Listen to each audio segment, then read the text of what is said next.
Hello all GATE CS aspirants. I'm Amit Goyal. I welcome you all to the YouTube channel of IS Master. In the Master Concept series for GATE CS 2024, we are discussing the subject of compiler design. This is the fourth session on compiler design. In the previous session, we talked about grammars.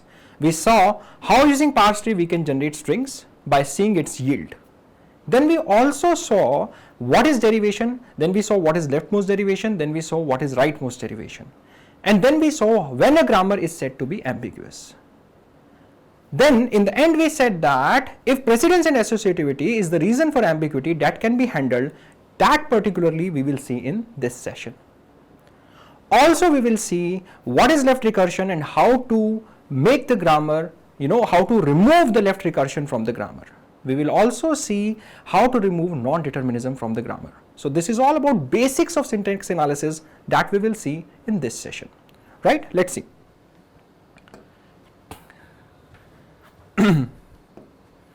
So we'll go back to the previous session. What we saw in the end is a grammar is said to be ambiguous if there is more than one leftmost derivation for a single string. अगर एक ही string के लिए एक से ज़्यादा leftmost derivation है तब वो grammar मेरी क्या बन जाएगी? Ambiguous बन जाएगी. Similarly, if there is more than one rightmost derivation for a single string, then also my grammar becomes ambiguous. ठीक है? Then if there is more than one parse tree for a single string, then also my grammar becomes ambiguous. और मैंने ये भी बोला था पिछले session में कि भाई आप किसी भी मेथड से प्रूव कर सकते हैं, बेटर है पार्स ट्री से करें. Derivation is a textual method, it's better to do it using a graphical method of trees, right. तो जल्दी आप लोग उस चीज को समझ पाएंगे. बट अगर कोई डेरिवेशन के थ्रू कंफर्टेबल है तो वो वैसे भी कर सकता है, ऐसा कोई इशू नहीं है, ठीक है. But in general I would advise the students to use this method. Now the ambiguity problem of a grammar is undecidable. जब हम बोलते हैं ग्रामर की प्रॉब्लम एम्बिग्यूटी वाली, अनडिसाइडेबल, इसका मतलब क्या है? हम एक ग्रामर को देख के कोई एल्गोरिथम नहीं लिख सकते जिसके बेसिस पे आप बता पाए कि ग्रामर डिसाइडेबल है, ग्रामर जो है एम्बिगुअस है या नहीं है. तो कैसे प्रूव करते हैं हम? By using the hit and trial method. We need to find out a string for which we can generate at least two parse trees और more than one parse trees और more than one leftmost derivation और more than one rightmost derivation. पहले तो वो string निकालना ही बहुत बड़ी problem है, इसलिए ये प्रॉब्लम जो है अनडिसाइडेबल प्रॉब्लम है. हिट एंड ट्रायल मेथड से हम करते हैं और किस तरह से करते हैं वो हमने पिछले सेशन में देखा. ना बात आती है प्रेसिडेंस और एसोसिएटिविटी की, कि प्रेसिडेंस और एसोसिएटिविटी के बेसिस पे अगर एम्बिग्यूटी आ रही है तो क्या हम उसे हैंडल कर सकते हैं कि नहीं, वो हम इस सेशन में देखने वाले हैं. तो जैसे कि मैंने बोला, एम्बिगुअस ग्रामर को अगर मुझे अनएम्बिगुअस ग्रामर में कन्वर्ट करना है, अगेन ये प्रोसेस के लिए भी कोई एल्गोरिथम एग्जिस्ट ही नहीं करती. बट अगर प्रेसिडेंस और एसोसिएटिविटी कुछ अगर रीजंस हैं एम्बिग्यूटी के, तो उनको बहुत इजीली हैंडल किया जा सकता है और वही हमारे गेट के सिलेबस में है जो कि हम अभी देखने वाले हैं. ऑलराइट, सो आप देखते हैं ambiguity due to precedence and associativity can be easily handled, वही हम डिस्कस कर रहे हैं. तो प्रेसिडेंस की वजह से कैसे एम्बिग्यूटी आ जाती है, पहले तो इस बात को समझें. एसोसिएटिविटी की वजह से कैसे एम्बिग्यूटी आ जाती है, पहले हम इस बात को समझते हैं और फिर उसके बाद हम उसको understand, then will understand that how we can handle that also. पहले तो रीजन जानते हैं एम्बिग्यूटी क्यों आ गई and then will see how to handle it. Let's see. अब जैसे ये एग्जांपल की बात करते हैं, एसोसिएटिविटी का एग्जांपल है 100 डिवाइडेड बाय 10 डिवाइडेड बाय 5. अब इसको मैं दो तरीके से इंटरप्रेट कर सकता हूं. कैसे करूं मैं इसे इंटरप्रेट? जैसे मान लीजिए मैं यहां पर ये लिख देता हूं 100 divided by 10. What is that? अगर मैं पहले ये ऑपरेशन करता हूं और उसके बाद जो आंसर आया उसे 5 से डिवाइड करता हूं, what I will gate? 100 divide by 10 is nothing but 10. 10 divided by 5 is nothing but 2, which should be the answer. In case I do 100 divided by 10 divided by 5, in this case I am dividing 10 divided by 5 first, and then I am dividing the whole answer by 100. Then 100 is being divided by the answer which I am getting. In that case, it will be 100 divided by 2, which is nothing but 50. So which one is correct? That is the point. कौन सा सही है? अगर हम again, मैं बार बार बोल रहा हूं कि हम यहां पर कौन सी प्रोग्रामिंग लैंग्वेज की बात कर रहे हैं. मोस्टली जो हम डिस्कशंस कर रहे हैं वो मोस्टली सारी प्रोग्रामिंग लैंग्वेजेस पे लगते हैं. बट मोर स्पेसिफिकली जब भी कोई एम्बिग्यूटी है, जब भी कोई इशू आ रहा है तो उस केस में हम लोग सी प्रोग्रामिंग लैंग्वेजेस को ही बेस मान के चल रहे हैं. सी प्रोग्रामिंग लैंग्वेज के बेसिक्स से ही हम चल रहे हैं आगे, उसी के बेसिस पे हम आगे बढ़ेंगे. ठीक है, तो अब इस केस में अगर हम डील करना शुरू करें तो सी में क्या होता है? लेफ्ट टू राइट एसोसिएटिविटी होती है अरिथमेटिक ऑपरेटर्स की. प्लस माइनस डिवाइड मल्टीप्लाई सारे के सारे अरिथमेटिक ऑपरेटर्स हैं, इसकी लेफ्ट टू राइट होती है. तो इसका मतलब लेफ्ट वाला जो डिवीजन है वो पहले परफॉर्म होना चाहिए, इसलिए ये वाला आंसर मेरा करेक्ट है और ये वाला आंसर मेरा गलत हो जाता है. अब ग्रामर को ये बात कैसे पता लगेगी कि कैसा हमें ट्री बनाना है, that is where the point of ambiguity in grammar comes into the picture. अगर ये ग्रामर ये बात को नहीं क्लियर कर पाती है तो मेरी ग्रामर एम्बिगुअस है। अगर ये बात ग्रामर मेरी क्लियर कर पाती है कि यही पार्ट्स ट्री बने और ये वाला ना बने तो मेरी ग्रामर क्या हो जाएगी, अनएम्बिगुअस ग्रामर हो जाएगी। तो अभी मैंने ग्रामर के थ्रू नहीं समझाया, ग्रामर के थ्रू हम नेक्स्ट स्लाइड में समझेंगे। अभी मैंने सिर्फ एक बात इंपॉर्टेंटली समझाई है, वो क्या है कि एसोसिएटिविटी की वजह से प्रॉब्लम क्या आती है, एम्बिग्यूटी आने का रीजन क्या है। हमारे को दो इवैल्यूएशंस मिल रहे हैं इस वजह से, ये है बेसिकली एम्बिग्यूटी। मतलब एम्बिग्यूटी किस चीज को बोल रहे हैं हम, एम्बिग्यूटी इस बात को बोल रहे हैं कि हमारे इवैल्यूएशंस अलग अलग आ रहे हैं, ठीक है। और ग्रामर को ऐसा होना चाहिए कि इस तरह के दो पार्ट्स ट्री ना बने, दो आंसर्स ना आए, दो इवैल्यूएशंस ना आए। दो इवैल्यूएशन कब आएंगे, जब दो पार्ट्स ट्री बनेंगे। इस वाली इवैल्यूएशन के लिए पार्ट्स ट्री अलग होगा, इस इवैल्यूएशन के लिए पार्ट्स ट्री अलग होगा, ठीक है। Same goes with precedence 2 + 3 × 4। अब इसमें भी दो चीजें हैं, हमारे पास एक प्लस ऑपरेटर है, एक मल्टीप्लाई ऑपरेटर है। मैं चाहूं तो पहले मल्टीप्लाई करूं और फिर प्लस करूं। अगर कोई दूसरा ग्रामर ऐसा भी हो सकता है जो बोले पहले प्लस करो और फिर मल्टीप्लाई करो। और कुछ ग्रामर्स ऐसे भी हो सकते हैं जो क्लैरिटी ना दे कि पहले प्लस भी कर सकते, मल्टीप्लाई भी कर सकते, कुछ भी करो, उस वजह से तो प्रॉब्लम हो जाएगा। अब हम कहां जाएंगे, सी प्रोग्रामिंग लैंग्वेज पे। सी प्रोग्रामिंग लैंग्वेज क्या बोलती है, पहले मल्टीप्लिकेशन की और डिवीजन की प्रायोरिटी ज्यादा है प्लस और माइनस से।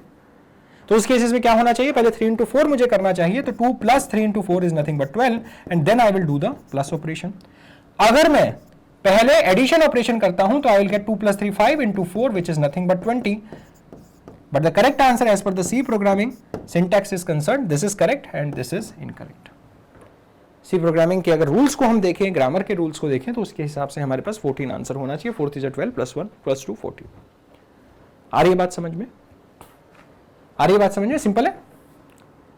अब ग्रामर के रिस्पेक्ट में से हमें देखते हैं कि क्या है इसका मतलब, उसको एक बार थोड़ा सा समझने की कोशिश करते हैं, ठीक है। अब मैंने थोड़ा सा एक्सप्रेशन और सिंप्लीफाइड ले लिया। जैसे प्लस के केस में इतना फर्क नहीं पड़ेगा, 2 + 3 + 4 को अगर आप 3 + 4 पहले ऐड कर देंगे तब भी आपको 7 + 2 9 मिलेगा। अगर आप पहले 2 + 3 पहले कर देंगे और फिर 4 ऐड करेंगे तब भी 9 मिलेगा। प्लस में इतना इशू नहीं आता है, डिवीजन में आ सकता है, माइनस में आ सकता है, प्लस में और मल्टीप्लिकेशन में ये इशू नहीं आएगा, ठीक है। बट अभी हम एग्जाम्पल के थ्रू समझेंगे कि कौन सी प्रॉपर्टी है ग्रामर की जो ये डिसाइड करती है कि एक ऑपरेटर लेफ्ट रिकर्सिव होगा, लेफ्ट एसोसिएटिव होगा या राइट एसोसिएटिव होगा। लेफ्ट एसोसिएटिव का मतलब क्या है कि लेफ्ट साइड वाला प्लस पहले वैल्यूएट होगा, लेफ्ट साइड वाला ऑपरेटर पहले वैल्यूएट होगा। और राइट एसोसिएटिव का राइट एसोसिएटिव का क्या मतलब होगा कि राइट वाला ऑपरेटर पहले वैल्यूएट होगा, ठीक है। मैं दोबारा से बोलता हूं, लेफ्ट एसोसिएटिव का मतलब है लेफ्ट वाला ऑपरेटर पहले इवैल्यूएट होगा, राइट एसोसिएटिव का मतलब है राइट वाला ऑपरेटर पहले इवैल्यूएट होगा, ठीक है। अब देखते हैं, इसे एग्जांपल से समझते हैं कि इस एग्जांपल से मैं क्या बताना चाहता हूं, आपको दिखाना चाहता हूं कि ग्रामर की कौन सी प्रॉपर्टी है जो डिसाइड करेगी कि पहले लेफ्ट वाला प्लस इवैल्यूएट हो या राइट वाला प्लस इवैल्यूएट हो। अगेन लेट मी क्लैरिफाई, हम देखना चाहते हैं ग्रामर की कौन सी प्रॉपर्टी ये डिसाइड करती है कि पहले जो प्लस जो इवैल्यूएट होगा वो लेफ्ट वाला होगा कि राइट वाला होगा। ये हम समझने की कोशिश कर रहे हैं। तो देखते हैं जरा इस बात को समझें। जैसे मान लीजिए यहां पर मैंने लिख दिया ई। अब मान लीजिए मैं ये जनरेट करना चाहता हूं, ठीक है। मान लीजिए मैं ये जनरेट करना चाहता हूं, तो कैसे जनरेट होगा, let's try to generate this 2 + 3 + 4 which is nothing but id + id + id, right. id is a terminal, ठीक है। तो मान लीजिए मैं e है मेरे पास, मैं इस e को कैसे लिख सकता हूं, e goes to e + e। अब मैं क्या कर सकता हूं, one of the ways is I can expand this a, I can expand this e to e + e and then this e to id, this e to id, this e to id. This is one of the methods which will give me id + id + id, which can be in our case is 2 + 3 + 4. All right, simple है। अब एक और तरीका क्या हो सकता है, मैं इस वाले e को एक्सपैंड करूं। ये वाला e भी तो एक्सपैंड किया जा सकता था, जब मेरे को e + e जनरेट करना था, एक और प्लस करना था, तो आइए दूसरे ट्री में हम यही करते हैं, e goes to e + e। अब मैं इस वाले e को एक्सटेंड करूंगा, एक्सपैंड करूंगा, तब ये कैसा बन जाएगा, e goes to e + e। और अब मैं क्या करूंगा, हर i को id से रिप्लेस कर दूंगा। Again the yield of my parse tree is id + id + id which is nothing but 2 + 3 + 4 in our case। But अब हम दोनों ट्रीज के क्या देखते हैं, इवैल्यूएशंस देखते हैं, उससे हमें समझेगा कि एक्चुअल में हो क्या रहा है। अगर मैं देखूं इस ट्री का इवैल्यूएशन, ये 2 है, ये 3 है, ये 4 है, ये हमारे पास में 2 है, ये 3 है और ये 4 है। तो इसमें क्या हो रहा है, 2 + 3 पहले इवैल्यूएट होगा, 2 + 3। हमेशा ट्रीज बॉटम अप इवैल्यूएट होते हैं, हमने पिछले सेशन में डिस्कस किया। 2 + 3 ऊपर जाएगा और यहां पे मिलेगा 5, यहां पे मिलेगा 4, 5 + 4 9। ठीक है, प्लस के केस में इतना इवैल्यूएशन का इशू नहीं आता है। ठीक है, ठीक है। अब अगर हम बात करें, मतलब आंसर सेम ही आएगा, लेकिन अभी हमें यह देखना है कि यहां पर इवैल्यूएशन जो है पहले लेफ्ट वाले प्लस का हुआ। अब इस पे जाते हैं, यहां पर अगर आप देखेंगे तो ये 3 ऊपर चला जाएगा, ये 4 ऊपर गया, 4 + 3 7, 7 यहां पर 2 चला गया, 7 + 2 इज नथिंग बट 9, आंसर 9 आया। लेकिन यहां पर क्या हुआ, इवैल्यूएट मेरा ये वाला 3 पहले, 3 प्लस पहले हुआ, दैट इज राइट वाला पहले हुआ। ठीक है, यहां पर मेरा राइट वाला जो प्लस है वो पहले इवैल्यूएट हुआ है, यहां पर मेरा लेफ्ट वाला प्लस इवैल्यूएट हुआ है। अब इसमें समझने वाली क्या बात है वो समझते हैं। अब यहां पर क्या है, अगर मैं इस ग्रामर को देखूं तो ये मेरी ग्रामर जो है प्लस के रिस्पेक्ट में, अगर इस ऑपरेटर के रिस्पेक्ट में बात करूं जो प्रोडक्शन प्लस को प्रोड्यूस करती है, उसके रिस्पेक्ट में बात करी जाए तो यहां पर ये लेफ्ट रिकर्सिव भी है और as well as right recursive. It is both left recursive as well as right recursive. ये मेरी लेफ्ट रिकर्सिव भी है और साथ ही साथ में राइट रिकर्सिव भी है। यहां पर ये इशू आ रहा है, ये जो मेरी ग्रामर है ये लेफ्ट रिकर्सिव भी बन रही है और साथ ही साथ में राइट रिकर्सिव भी बन रही है। यहां पर ये थोड़ी सी एक प्रॉब्लम है मेरे पास में।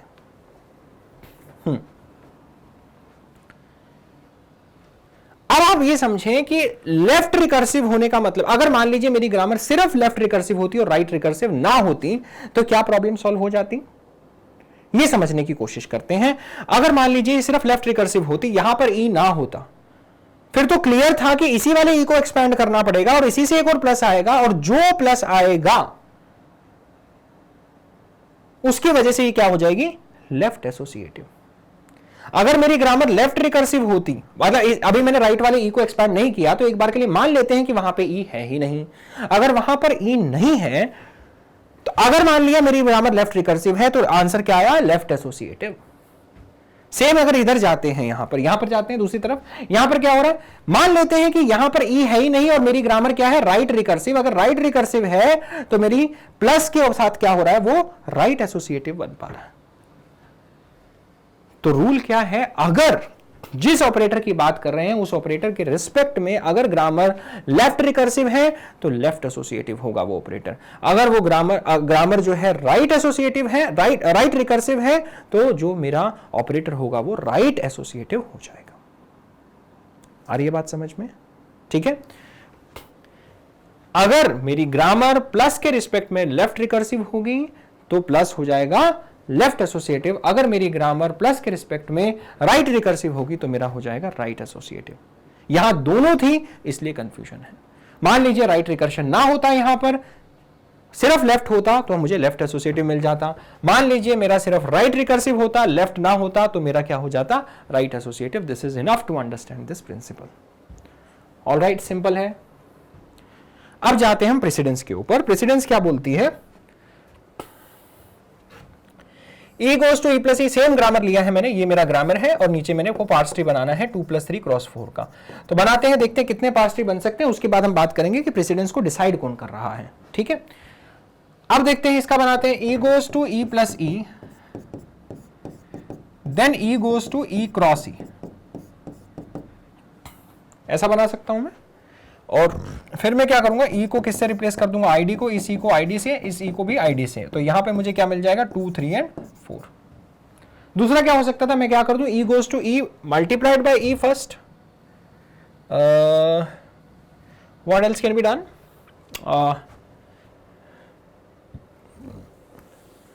Alright. So one of the other ways can be, one of the other ways can be E goes to E × E first. I can do that also, right? Now if I do that, in that case I have to expand this E. I have to expand this E to E plus E, to get plus followed by multiplication. ठीक है भाई, and then I can get ID, ID, ID.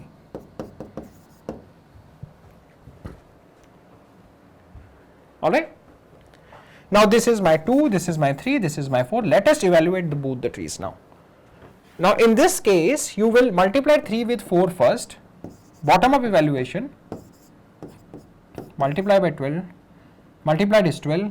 2 goes up. 12 plus 2 is 14. ठीक बात है.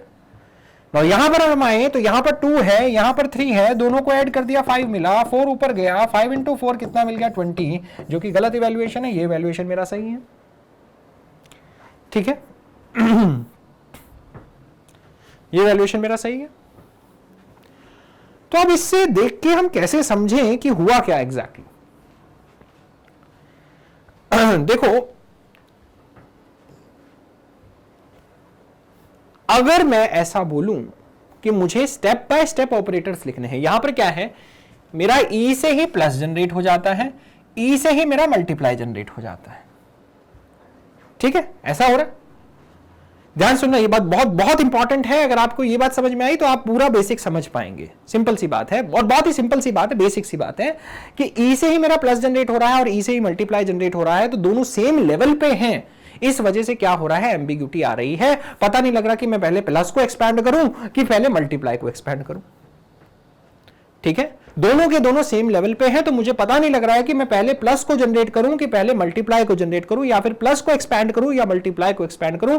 नहीं पता लग रहा है क्योंकि दोनों के दोनों मेरे एक ही लेवल पे आ गए हैं. यहां पर ये प्रॉब्लम है, both are at same level.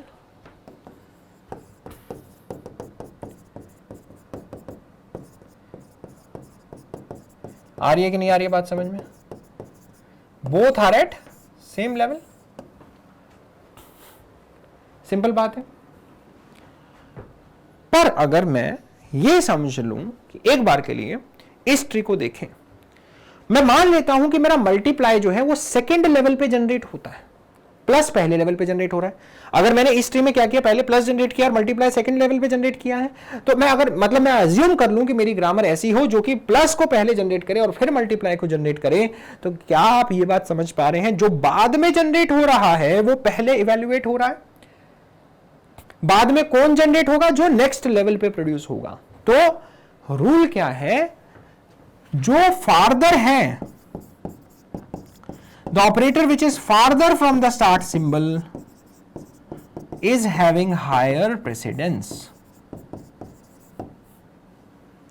जो ऑपरेटर स्टार्ट सिंबल से दूर है उसका प्रेसिडेंस ज्यादा होगा, यह बोलने की कोशिश करी जा रही है. अब आप मान लीजिए इस केस में क्या हो रहा है, हम पहले प्लस जनरेट कर रहे हैं, यह मान करके कि पहले मल्टीप्लाई कर ही नहीं सकते और उसके बाद मल्टीप्लाई जनरेट कर सकते हैं, तो मतलब क्या हो गया, मल्टीप्लाई फार्दर है स्टार्ट सिंबल से, तो उसका प्रेसिडेंस ज्यादा होगा. सिमिलरली यहां पर हमने पहले मल्टीप्लाई जनरेट कर दिया, ये मान करके कि पहले प्लस जनरेट कर ही नहीं सकता हूं मैं, मतलब प्लस बाद में जनरेट होगा, प्लस फार्दर हो गया स्टार्ट सिंबल से. अगर प्लस स्टार्ट सिंबल से फार्दर है तो इवैल्यूएट पहले होगा, प्लस की प्रायोरिटी बढ़ जाएगी. तो रूल क्या है, the operator which is farther from the start symbol is having higher precedence. ये एक सिंपल सा रूल है, अगर आप ये याद रख सकते हैं बहुत अच्छी बात है, बहुत सिंपल सी बात. अगर आप याद रख सकते हैं तो बहुत अच्छा है, नहीं तो आपको मैंने प्रॉपर जो है रीजनिंग भी दे दी है, आपको रीजनिंग याद रहती है तो आप वैसे याद रख लीजिए. सिंपल है. वैसे तो रीजनिंग इतनी सिंपल है कि आप रीजनिंग ही याद रखनी चाहिए आप लोगों को. अगर रीजनिंग याद नहीं आ रही है, समझ में नहीं आ रही है, या इसको मतलब समझने में बहुत इजीली नहीं समझ में आ रही है, तो you can look at the video once again, you will definitely get it. But again what is important is to understand that if the grammar is, मैं समराइज करता हूं इस स्लाइड को, नेक्स्ट जितने भी पॉइंट्स हमने डिस्कस किए. if the grammar is left recursive with respect to the operator which is in discussion, then the grammar is left associative with respect to that operator. if the grammar is right recursive with respect to the operator which is in discussion, then the grammar is right recursive with respect to that operator. The farthest operator from the start symbol has highest priority. ठीक है. तो पिछले वाले slide में हमने बहुत clearly ये बात को समझा कि अगर मल्टीप्लाई फार्दर है तो उसकी प्रायोरिटी ज्यादा है, अगर प्लस फार्दर है तो उसकी प्रायोरिटी ज्यादा है. इस ग्रामर में प्रॉब्लम क्या थी, सबकी सेम प्रोबेबिलिटी थी, सबकी सेम प्रायोरिटी थी.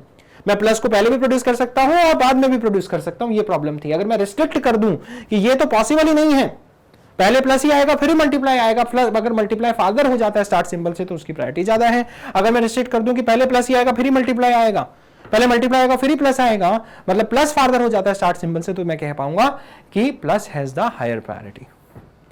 तो ये सारे रूल्स को हमने यहां पे समराइज कर दिया। ऑलराइट, और अब हम एक एग्जांपल से समझते हैं इस ग्रामर की हम एम्बिग्यूटी को कैसे दूर कर सकते हैं। अब आप देखिए प्लस के रिस्पेक्ट में ये वाली ग्रामर क्या हो गई, लेफ्ट रिकर्सिव ई आ रहा है। लेफ्ट रिकर्सिव का क्या मतलब है, A goes to A alpha. Right recursive का क्या मतलब है, A goes to alpha A, where alpha can be V union terminal star, where A can be V only. तो अब यहां पे प्लस के रिस्पेक्ट में लेफ्ट रिकर्सिव है तो ये मेरी हो गई left associative, plus is left associative. Multiply के रिस्पेक्ट में भी देखें, T goes to T cross F, यहां पे टी आ रहा है तो मल्टीप्लाई के रिस्पेक्ट में भी ये लेफ्ट एसोसिएटिव हो जाती हैं। अगर प्रायोरिटी पूछी जाए प्लस और मल्टीप्लाई में किसकी ज्यादा है, मल्टीप्लाई की, because multiply is farther from the start symbol, तो multiply has higher priority than the plus,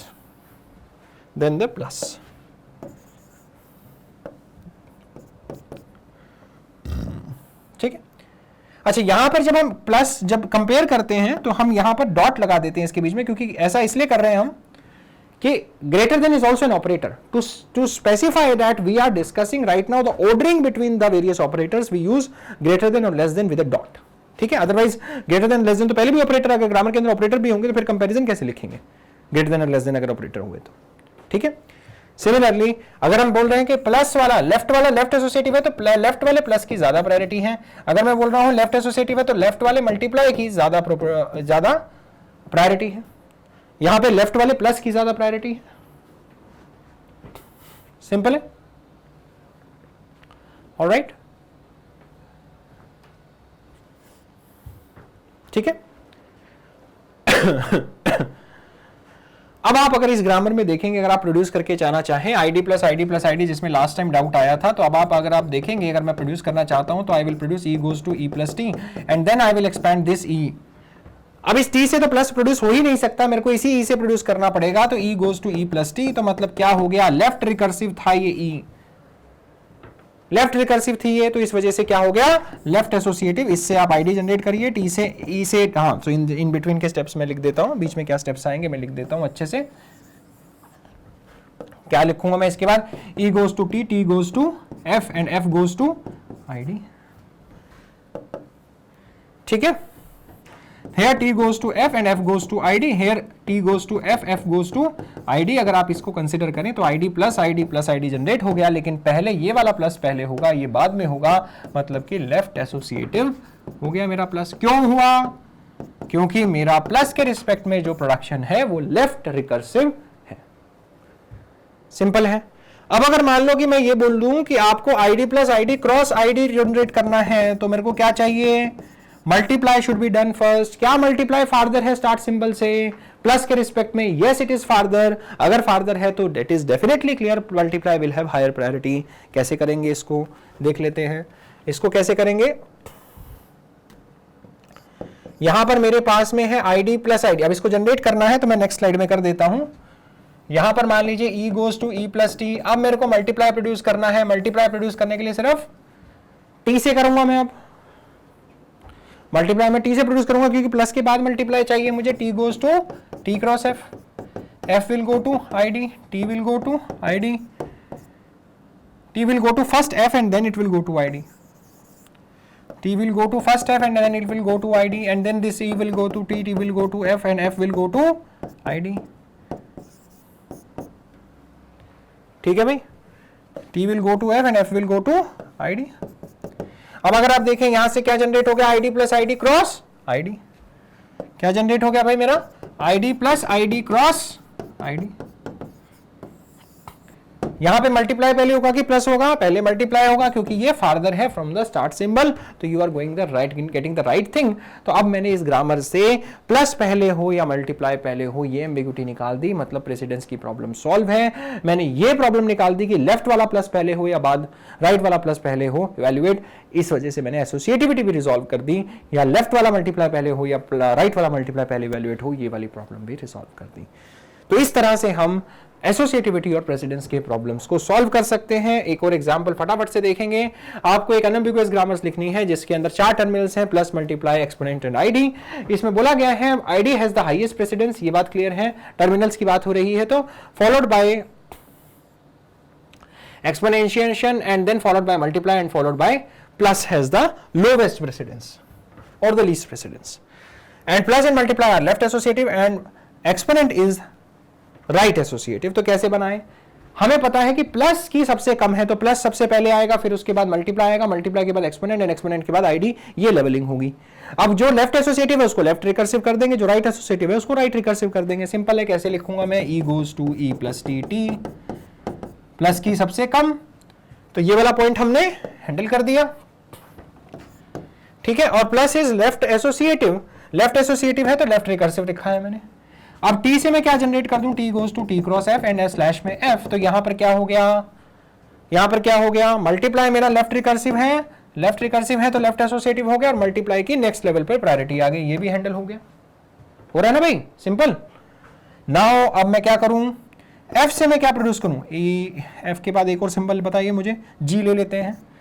now F goes to G power F, exponent F cross G. अब ये क्या हो गया? अब मुझे पावर एक्सपोनेंशिएशन चाहिए था, एक्सपोनेंशिएशन चाहिए था, तो नेक्स्ट लेवल पे एक्सपोनेंशिएशन आ गया। और एक्सपोनेंशिएशन में क्या बोला हमने? राइट एसोसिएटिव होना चाहिए, तो राइट रिकर्सिव बनाना पड़ेगा। तो यहां पे राइट रिकर्सिव भी बन रहा है अगर आप देखें ध्यान से तो, ठीक है, बिकॉज ऑफ दिस एफ, ठीक है।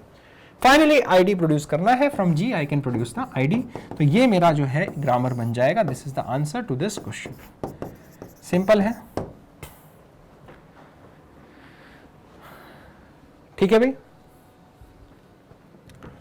सो this was all about handling precedence and associativity. अब नेक्स्ट चीज की बात करते हैं लेफ्ट रिकर्शन की। अब ग्रामर लेफ्ट रिकर्सिव है तो टॉप डाउन पार्सर उसे नहीं संभाल पाता है, तो क्लियरली पढ़ते हैं हम इस बात को। Top down parser can not work on left recursive grammar. Left recursive grammar का फॉर्मेट क्या है? A goes to A alpha beta, alpha A goes to A alpha beta, where alpha comma beta, where alpha comma beta belongs to V union terminal star and A belongs to V. Simple बात है भाई, यही होना चाहिए। अब top down parsers को इससे क्या दिक्कत आएगी? मान लीजिए कि इस मेरे को स्ट्रिंग जो प्रोड्यूस करनी है वो ये करनी थी, beta alpha raise to power 100 मुझे प्रोड्यूस करना है। प्रॉब्लम कहां आ रही है वो समझते हैं पहले, और फिर इसको प्रॉब्लम को सॉल्व भी कर देंगे। सिंपल सी बात है, पहले प्रॉब्लम समझेंगे फिर प्रॉब्लम को सॉल्व करेंगे। सिंपल। अगर बीटा अल्फा की पावर अगर 100 लिखा है तो मैं क्या समझूं इसके अंदर? भाई देखो, मैंने प्रोड्यूस करना शुरू किया, ए है, ए से मेरे को क्या मिलेगा? A alpha. अब मैं हमेशा अपनी ग्रामर को लेफ्ट टू राइट ही रीड करता हूं, चाहे टॉप डाउन हो चाहे बॉटम अप हो, रीडिंग तो लेफ्ट टू राइट ही होगी, जनरेशन भी लेफ्ट टू राइट ही होगी। ये बात समझ में आ रही? डेरिवेशन अलग हो सकती है, डेरिवेशन की बात नहीं कर रहा हूं मैं, रीडिंग की बात कर रहा हूं, लेफ्ट टू राइट होगा। So more specifically let me clarify, reading left to right होगी, डेरिवेशन लेफ्ट भी हो सकती है, राइट भी हो सकती है, ठीक है। मैं क्लियर कर रहा हूं इस चीज को, राइट, ठीक है। अब समझने वाली बात यह है यहां पर कि अब मुझे तो सबसे पहले क्या चाहिए था? मैं रीडिंग लेफ्ट टू राइट कर रहा हूं, मुझे सबसे पहले बीटा चाहिए। मैंने A goes to A alpha लिख दिया। अब मैंने मान लीजिए इस ए को बीटा कर दिया, आई एम स्टक।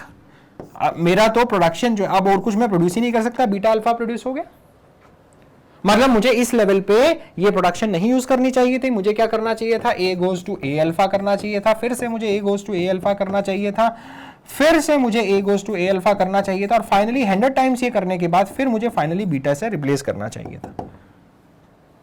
अगर मैं ऐसा करता तब मेरे को जाके सही मिलता, that is beta alpha raise to power 400। But ये चीज मुझे एज ए पार्सर तो पता ही नहीं लगेगी। पार्सर को तो इस स्टेप पे भी लगेगा कि मुझे इस ए को बीटा से रिप्लेस कर देना चाहिए, इस स्टेप पे, और इस स्टेप पे भी लगेगा मुझे बीटा से रिप्लेस कर देना चाहिए, वो पहले रिप्लेस कर देगा, फाइनली देखेगा स्ट्रिंग मैच नहीं हुई और it will have to back trace again, it will have to back trace again. तो अगर ये प्रॉब्लम हटानी है तो हम लेफ्ट रिकर्शन को रिमूव कर दें, तब हमारी प्रॉब्लम सॉल्व हो जाएगी। क्योंकि लेफ्ट रिकर्शन होने की वजह से जो मेरा टर्मिनल है बीटा, वो मेरा डिले होता जा रहा है और मैं लेफ्ट टू राइट रीड कर रहा हूं, तो मुझे पता ही नहीं लगेगा कि मुझे कब रुकना है। ये फर्स्ट स्टेप पे भी फर्स्ट स्टेप पे भी प्रॉब्लम क्रिएट कर सकता है, सेकंड पे भी, थर्ड पे भी, 100 तक प्रॉब्लम क्रिएट कर सकता है, जबकि हमें रिप्लेस करना है 101 स्टेप पे। तो 100 एक्स्ट्रा स्ट्रिंग्स प्रोड्यूस करेगा, ये इनफाइनाइट लूप में फंस गया। In fact I should say infinite loop में भी जा सकता है, इसको पता ही नहीं लगेगा, जब तक बीटा प्रोड्यूस होगा ही नहीं, ये बार बार करता रहेगा करता रहेगा करता रहेगा। ऐसा भी हो सकता है भाई, मान लो इसने ए से शुरू किया, ए अल्फा, फिर ए से ए अल्फा, फिर ए से ए अल्फा, भाई इसको तो बीटा अल्फा की पावर 100 चाहिए, इसको पता ही नहीं लग रहा मैं क्या करूं। अगर ए अल्फा ए अल्फा ए अल्फा करता गया तो ये तो रुकेगा ही नहीं, इनफाइनाइट लूप में भी जा सकता है।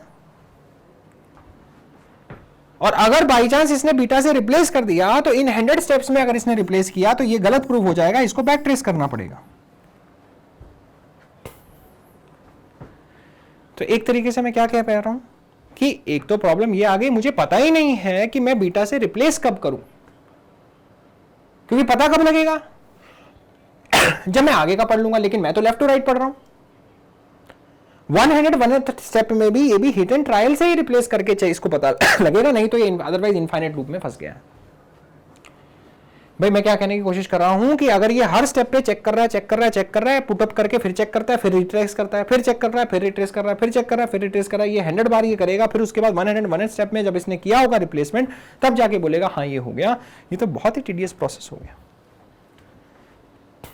और मान लो बाई चांस चेक ही नहीं करता है, प्रोड्यूस करता रहता है, तो इनफाइनाइट लूप में भी फंस जाता है। तो टॉप डाउन पार्सल के लिए बहुत प्रॉब्लम है, हम लेफ्ट टू राइट रीडिंग कर रहे हैं, उसको पता ही नहीं लग रहा है कि मेरा सिंबल जो है बीटा, जो है मेरा symbol beta alpha raise to power 100 produce करना है, वो सिंबल कब आ रहा है। तो ये प्रॉब्लम है, इसको खत्म कैसे किया जाए, बहुत सिंपल है। कैसे करेंगे, सीधा डायरेक्टली मैं इसको लेफ्ट रिकर्सिव से राइट रिकर्सिव बनाने के लिए ऐसे नहीं लिख सकता A goes to alpha A beta, ये तो ग्रामर ही चेंज हो गई, स्ट्रिंग्स ही अलग हो जाएंगी। हमें ये इंश्योर करना है कि स्ट्रिंग्स सेम रहें, तो वो कैसे करेंगे, सिंपल है। अगर मैं इसको देखूं तो ये ग्रामर को मैं अगर लिखना चाहूं तो प्रोड्यूस क्या कर रही है, ये प्रोड्यूस कर रही है बीटा अल्फा स्टार प्रोड्यूस कर रही है। तो क्यों ना मैं ऐसे लिख दूं A goes to beta A dash, पहले A goes to beta A dash, तो मेरा बीटा जनरेट हो गया। अब मुझे क्या जनरेट करने हैं, बीटा ए प्लस रखना चाहिए क्योंकि एक तो ए होगा ही होगा, बीटा ए प्लस आएगा, स्टार आएगा, स्टार ही आएगा, सॉरी मान लो मैं डायरेक्टली बीटा पे चला गया तो बीटा ए स्टार आ जाएगा, ठीक है। तो बीटा तो मेरा जनरेट हो गया जी।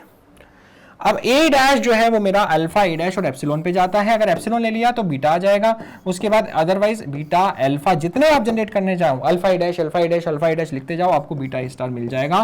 तो इस तरीके से आप इस लेफ्ट रिकर्सिव ग्रामर को राइट रिकर्सिव ग्रामर में कन्वर्ट कर सकते हैं, ठीक है। अच्छा मुझे क्या ये फॉर्मूला याद रखना है, कुछ भी याद रखने की जरूरत नहीं, अभी तो आपके सामने मैंने डिराइव किया, कैसे डिराइव किया, इसका लैंग्वेज लिखा क्या है, बीटा अल्फा स्टार।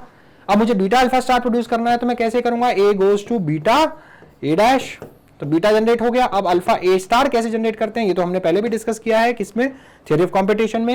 ए डैश कैसे जनरेट होगा, अल्फा स्टार कैसे जनरेट होगा, A dash goes to alpha A dash epsilon, हो गया। तो क्या मैंने याद रखने की कोशिश की, सिंपल है, डायरेक्टली किया है, कुछ भी याद रखना नहीं है। और इसी पे एक एग्जांपल भी कर लेते हैं, इससे आपको आइडिया लग जाएगा कैसे। E goes to E plus T, T है, T goes to T cross F, F है, F goes to I D है। मान लीजिए ये एग्जांपल है, आपको लेफ्ट रिकर्सिव ग्रामर दिख रही है यहां से, ये भी लेफ्ट रिकर्सिव है, ये भी लेफ्ट रिकर्सिव है। अब इसको मुझे अगर राइट रिकर्सिव में कन्वर्ट करना है तो कैसे करेंगे, E goes to E plus T, T, T goes to T cross F, F, F goes to I D. अगर ऐसा करना है तो कैसे करें, तो भाई पहले तो हम इस प्रोडक्शन को ले लेते हैं, एक ही प्रोडक्शन में करता हूं, दूसरे वाली आप कर लेंगे। E goes to E plus T, T है, तो this is A goes to A alpha beta, ये मेरा ए हो गया, ये मेरा ए हो गया। तो इसके लिए फॉर्मूला क्या है, A goes to beta alpha dash, ठीक है, and A dash goes to alpha A dash epsilon, तो वही करूंगा मैं। ए क्या है मेरा यहां पर ई, बीटा क्या है मेरा यहां पर टी, ए डैश क्या है मेरा यहां पर ई डैश, और ई डैश क्या हो जाएगा अल्फा, अल्फा क्या है plus T, plus T, plus T है ना भाई मेरा alpha, plus T, plus T, A dash क्या है ई डैश, एप्सिलॉन क्या है ऐसे ही ऐसे आ जाएगा। ठीक है, सिंपल है।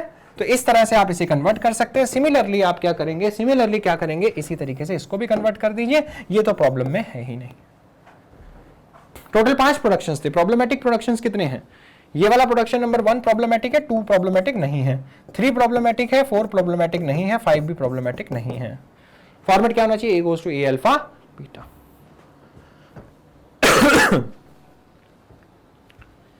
ठीक है, सो फॉर्मेट मेरा होना चाहिए A goes to A alpha beta, उसमें प्रॉब्लम आती है। तो अब आप क्या करेंगे, फाइनल ग्रामर जो आपकी बनेगी वो ये बन जाएगी, इन दोनों प्रोडक्शंस की जगह पर, इन दोनों प्रोडक्शंस की जगह पर आप ये लिख देंगे, ये वाला प्रोडक्शन एज इट इज रहेगा, और इन दोनों प्रोडक्शंस की जगह पर आप जो है क्या लिख देंगे, मैं एक बार डायरेक्टली लिख देता हूं, आप फिर से खुद से भी ड्राइव कर सकते हैं। या आप लिखेंगे T goes to beta F T dash and T dash goes to multiply F T dash epsilon. इसी तरीके से सेम आप a goes to beta, beta is f, a dash is t dash, now a dash goes to t dash goes to alpha, alpha is cross f, multiply f, a dash goes to t dash and epsilon goes to epsilon। ठीक है, तो इन दोनों के लिए ये दोनों आ गए, इन दोनों के लिए हमारे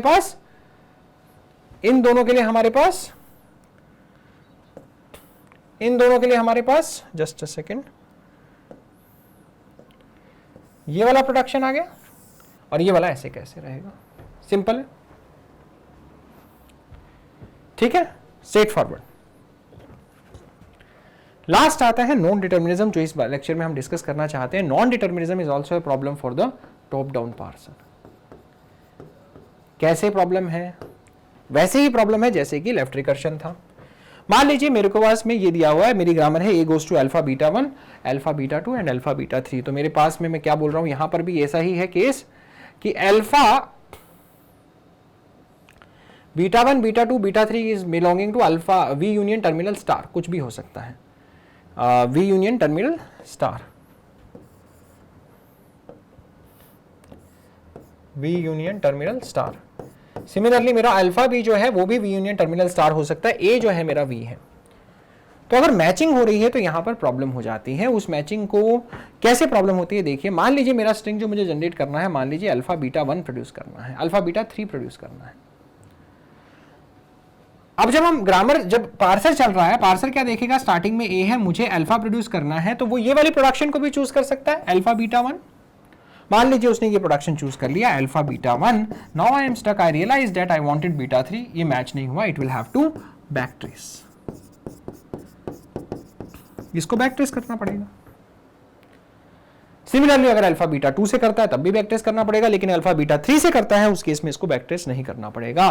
तो अगेन वही जो प्रॉब्लम वहां पर थी, कहां पर थी, लेफ्ट रिकर्शन के टाइम पे जो बैक ट्रेसिंग की इशू आ रही थी, उसी वही इशू, सेम इशू यहां पर भी है। तो हमें क्या करना है, इसके नॉन डिटर्मिनिज्म को बाहर निकालना है, जिसकी वजह से ये बैक ट्रेसिंग वाला प्रॉब्लम खत्म हो जाए। तो कैसे करेंगे, आपने फैक्टर निकालने तो सीखे ही हैं, फैक्टरिंग कर दीजिए, इसे अलग निकाल दीजिए। कैसे करेंगे, मैंने यहां से क्या किया, अल्फा को फैक्टर आउट कर लिया इन सब में से, और उसके बाद जो बीटा 1 है, बीटा 2 है, बीटा 3 है, उन सबको रिप्रेजेंट किया ए डैश से, और फिर बोला A dash goes to beta 1 beta 2 beta 3। अब इसमें जो है बैक ट्रेसिंग सारी खत्म हो गई। कैसे, A goes to alpha A dash, मान लो मुझे क्या प्रोड्यूस करना था, अल्फा बीटा 3, अब ए डैश जो है मेरे पास ऑप्शन है बीटा 1 बीटा 2 बीटा 3। अब तो क्लियर है, मैं बीटा 3 से ही रिप्लेस करूंगा, अब तो क्लियर है, मैं बीटा 3 से ही रिप्लेस करूंगा। Although in general your beta 1 beta 2 beta 3 and alpha can be v union terminal star, but जब मैंने ये डिस्कशन किया एग्जाम्पल के थ्रू आपको जो समझाया, इस केस में मैं अल्फा और बीटा 1 और बीटा 2 और बीटा 3 को सभी को मैं क्या मान के चल रहा हूं, टर्मिनल मान के चल रहा हूं, but otherwise in general they can be V union terminal star. Simple है, इन जनरल ये क्या हो सकते हैं, वी यूनियन टर्मिनल स्टार हो सकते हैं। अब आप देखिए इसका एक हम एग्जाम्पल लेते हैं, उससे आपको और अच्छे समझ में आएगा। अब आप देखें S goes to ASS BS, S goes to ASS AS ASB, S goes to ABB and S goes to B। मान लीजिए ये मेरी ग्रामर दे रखी है मुझे, अब मैं कैसे प्रोसीड करूं? क्या आपको दिख रहा है ये ग्रामर नॉन डिटर्मिनिस्टिक है? बिल्कुल है। आप देखें यहां पर A कॉमन है, यहां पर देखें इन दोनों को तो AS कॉमन है। बहुत प्रॉब्लम है। तो पहले हम इसी तरह से हैंडल करने की कोशिश करते हैं इस चीज को। मान लीजिए ये कॉमन जो चीज है इसको हम हटाते हैं, इसका नॉन डिटर्मिनिज्म हमें रिमूव करना है। लेफ्ट फैक्टरिंग का एग्जांपल है, इस प्रोसेस को हम लेफ्ट फैक्टरिंग कह रहे हैं क्योंकि लेफ्ट से हमने फैक्टर आउट कर लिया है। सिंपल है। तो कैसे करें? मैंने क्या किया, S गोज टू AS को मैं फैक्टर आउट कर लेता हूं। S goes to AS, S goes to AS है, और फिर मैंने क्या लिख दिया, चलो मान लो ऐसा करते हैं, पहले A वाला करते हैं रिमूव। बात एक ही, आप कैसे भी डील कर सकते हैं। You will get the both from both the cases, you will get either you can take this A common first और you can take AS first common, both will give you the 100% same answer, there is no issue. I am assuming A common first. ठीक है, बात समझ में आ रही है? आप इन तीनों में A को कॉमन मान लें या फिर इन दोनों में AS को कॉमन मान लें, पहले कुछ भी मान लें, दोनों तरीके से आप डील करेंगे तो आंसर सेम मिलेगा। मैं पहले A वाले तरीके से बता रहा हूं आपको, दूसरा वाला आप एक्सप्लोर करके देख सकते हैं। मान लीजिए कॉमन है तो मैं क्या लिख रहा हूं इसको, S goes to A S dash slash B। ये A कॉमन निकाल लिया, इस चीज को मैंने S डैश बोल दिया। अच्छा, पीछे वाले एग्जांपल में आपको मैंने ये समझाया कि हाँ, मान लीजिए, हाँ ये मैंने आपको समझाया कि मान लीजिए अगर इस वाली ग्रामर के अंदर कैसे जो है मेरा बैक ट्रेसिंग रुक गया, मैंने A को अल्फा A डैश से रिप्लेस किया, अब क्लियर है बीटा 1 बीटा 2 बीटा 3 में से बीटा 3 ही चूज करूंगा, बैक ट्रेसिंग का सारा प्रॉब्लम खत्म हो गया। राइट, ये बात समझ में आ रही है ना अच्छे से? ठीक है, अब अगर मान लीजिए यहां पर मैं आता हूं फिर से, तो मैंने A कॉमन निकाल के इस सारी चीज को S डैश बोल दिया, और B तो वैसे का वैसा। अब S डैश को मैं कैसे लिख सकता हूं, S dash can be SS BS SA SB and BB। अब क्या इसमें से लेफ्ट जो है नॉन डिटरमिनिस्टिक रिमूव हो गया, ये स्टार्ट हो रहा है A से, ये स्टार्ट हो रहा है B से, कोई प्रॉब्लम नहीं है, लेकिन ये स्टार्ट भी S से हो रहा है, ये भी S से हो रहा है, कॉमन आ गया। फिर से इसको रिमूव करना है, कैसे करूं? वही फैक्टर आउट करेंगे फिर से। इसको मैं रिप्लेस कैसे करूंगा, इस वाले प्रोडक्शन को कैसे लिखूंगा मैं? अब S dash goes to S और फिर मैं इसको फैक्टर आउट कर लूंगा। S मैंने फैक्टर आउट कर लिया, इस चीज को मैं S डबल डैश लिख देता हूं, स्लैश में लिख देता हूं BB, स्लैश में लिख देता हूं BB, और इस S डबल डैश को मैं क्या बोलता हूं, S double dash is going to SBS as well as ASB। Simple. अब क्या इसमें से नॉन डिटर्मिनिज्म रिमूव हो गया, ये हमें चेक करना है। तो बहुत अच्छे से बिल्कुल रिमूव हो गया है। कहां पे है नॉन डिटर्मिनिज्म, मुझे तो दिख ही नहीं रहा है। S डैश है, यहां पे S है, यहां पर B है, यहां पर S है, यहां A है, यहां पर A है, यहां पर B है। कहां है नॉन डिटर्मिनिज्म? इसको हमने रिप्लेस कर दिया इससे। ऑलराइट, सिंपल है। तो ये सारा बेसिक आपको आगे की चीजें समझने के लिए चाहिए था, जिसलिए हमने इस लेक्चर में बहुत स्पेसिफिकली सारे के सारे बेसिक्स बहुत अच्छे से डिस्कस कर लिए हैं। सो राइट, और अगर हम बात करें, समराइज करें, तो हमने क्या देखा कि जो ग्रामर्स हैं वो लेफ्ट रिकर्सिव भी हो सकते हैं, वो राइट रिकर्सिव भी हो सकते हैं, वो नॉन डिटर्मिनिस्टिक भी हो सकते हैं, डिटर्मिनिस्टिक भी हो सकते हैं, एम्बिगुअस भी हो सकते हैं और अनएम्बिगुअस भी हो सकते हैं। ये हमने समझा। The grammars can be left as well as right recursive, grammars can be non deterministic और दे कैन बी डिटर्मिनिस्टिक और दे कैन बी एम्बिगुअस और they can be unambiguous. By looking at the grammar you can tell which form it is. And all these types are not mutually exclusive. A grammar can be right recursive, deterministic and unambiguous at the same time. All right? All right? Or even it can be left recursive as well as right recursive at the same time. But it cannot be both non-deterministic and deterministic at the same time, or it cannot be ambiguous or unambiguous at the same time. ठीक है? तो मतलब एक class यहां से ले सकते हैं, एक क्लास यहां से ले सकते हैं, एक क्लास यहां से ले सकते हैं, any class you can take. और रिकर्शन के केस में लेफ्ट एंड राइट दोनों भी हो सकती हैं हमारी ग्रामर। ठीक है, सिंपल है। So again, this was all about this session, guys. What we have understood is, if the precedence and associativity is the reason of ambiguity, we can simply handle that. How? If my grammar is left recursive with respect to the operator which is being discussed, then it is left associative with respect to that operator. If it is right recursive, then it becomes right associative with respect to that operator. And the operator which is farther from the start symbol has the highest precedence. Then we discussed that left recursion as well as non-determinism is a problem for the top-down parser. How to handle left recursion, we have already seen. We saw the formula, that is although it is a formula, you don't need to remember it, you can derive it. If it is A goes to A alpha beta, then it becomes A goes to beta A dash and A dash goes to alpha A dash and epsilon. Alright. And we also discussed that how to handle non-determinism. You can simply do the left factoring and then you can handle non-determinism. This was all about this session, guys. Okay? Right? So, if you see, we have already discussed life cycle, we have discussed how to count the number of tokens, we have discussed introduction to grammars, and now we discussed a few more basics regarding grammars. In the next session, we will understand about parsers. In detail, we will see how the classification is done. These are the details for the next few sessions. And I shall see you guys in the next session. Thank you so much, guys.